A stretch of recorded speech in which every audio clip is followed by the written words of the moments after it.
Everywhere John and Cyndia Mall look in their town of Silver City, New Mexico, they can see John's handiwork. That's because he's a self-taught artist who's been designing hand-painted signs for over 40 years. You have to have an eye for it. Johnny had a really good eye for it. I took to it, and it just started from there. It started very small.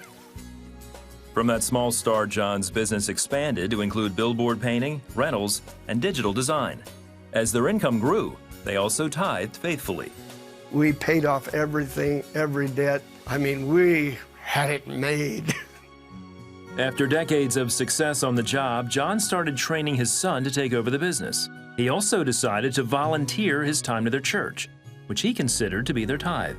We quit tithing during that time because we were doing this ministry for God. We were not taking any money. Soon after, a trusted friend asked them to back him on a construction job. The Malls agreed to help, but costs for the project got out of control, and the Malls had to foot the bill. Eventually, John and Cyndia were facing bankruptcy.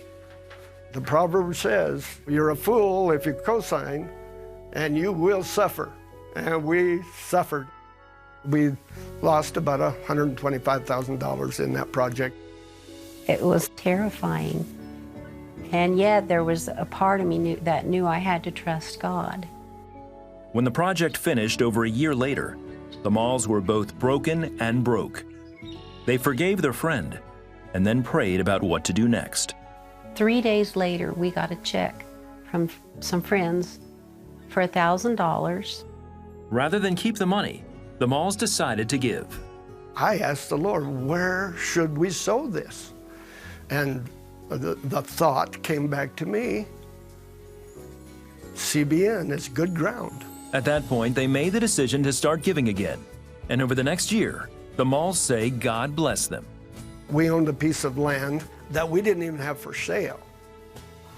And the state of New Mexico came to us. They gave us an offer that was much more than if we were even going to sell it. And a matter of fact, we made almost most of the money back on that one project. It was fun every month to see how God was going to provide, and He did. Today, the Malls are debt-free, and they continue to support CBN. I'm always amazed at how much CBN does. The ministry they have towards families and children and people, that's the heart of God. The Malls are no longer worried about money, and they say the future looks brighter than ever. We just have a comfortable life, and it's because of God. We learned how good God is. You can trust those promises. Give and it'll be given back to you, pressed down, shaken together, running over. The Lord